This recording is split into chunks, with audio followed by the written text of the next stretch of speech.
Halo guys, assalamualaikum warahmatullahi wabarakatuh. Welcome to my YouTube channel. Hai, jumpa lagi dengan aku Diana. Di video aku kali ini aku akan mempresentasikan mengenai mata kuliah PPKN. Nah, sebelum kalian menonton video aku pada hari ini, jangan lupa untuk like and subscribe, dan jangan lupa untuk tambahkan tombol notifikasinya.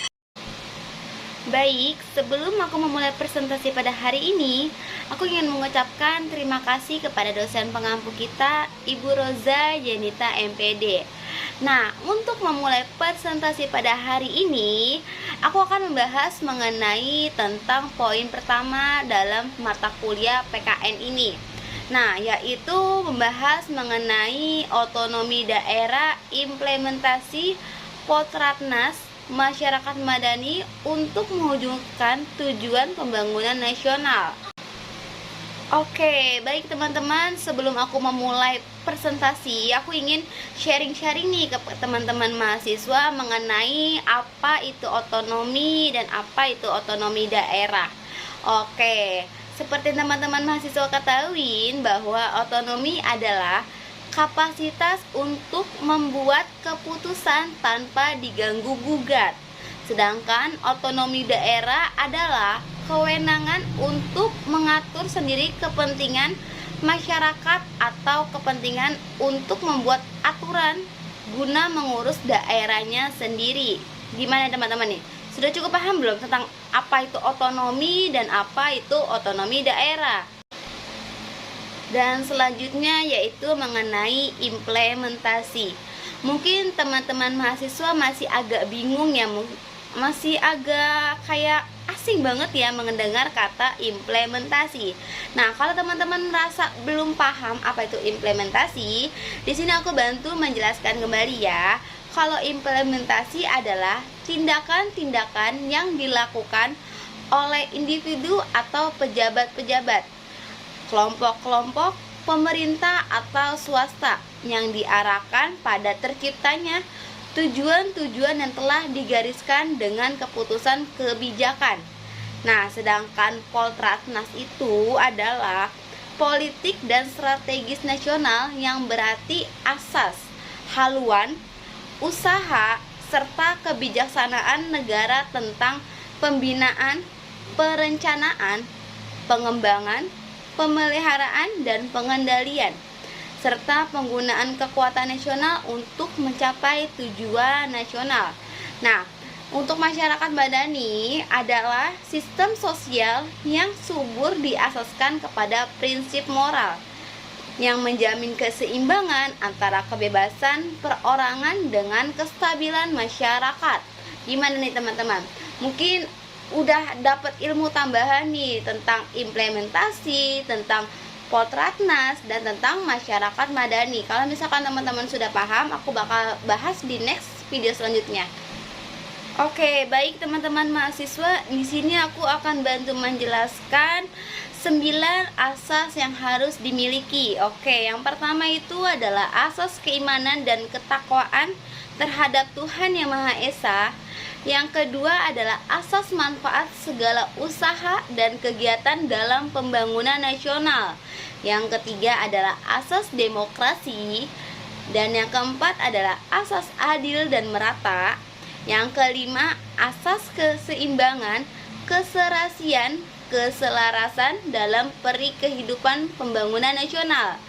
Dan yang keenam adalah asas kesadaran hukum. Yang ketujuh, asas kemandirian.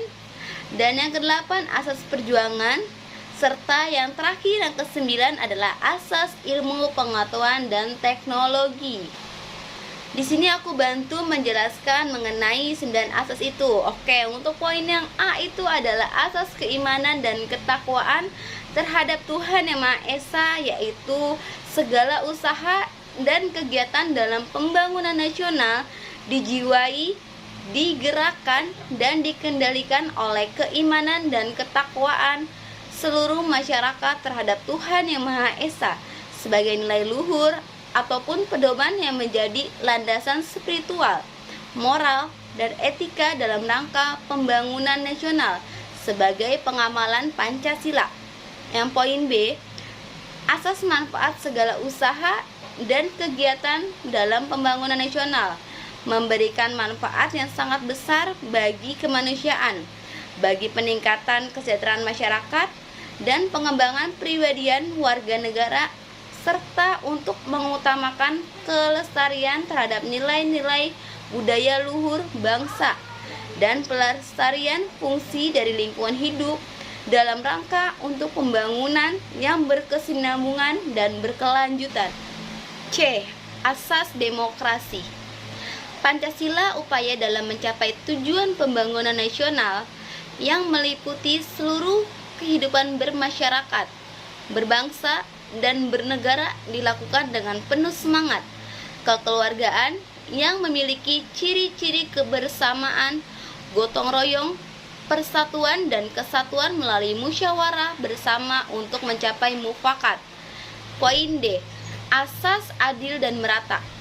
Pembangunan nasional yang diselenggarakan sebagai usaha bersama harus adil dan merata di seluruh lapisan masyarakat dan di seluruh wilayah tanah air tanpa terkecuali. E. Asas keseimbangan, keselarasan dalam perikehidupan pembangunan nasional harus tercipta suatu keseimbangan, keselarasian serta keselarasan antara kepentingan dunia dan akhirat, jiwa dan raga, individu, masyarakat, dan negara, serta lain-lain. F. Asas kesadaran hukum.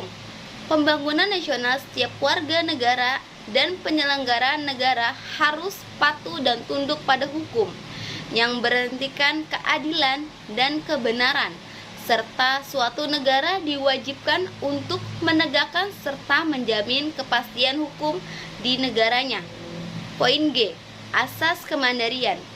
Pembangunan nasional harus berlandaskan pada kepercayaan serta keyakinan akan kemampuan dan kekuatan bangsa sendiri, serta bersendikan kepada kepribadian bangsa.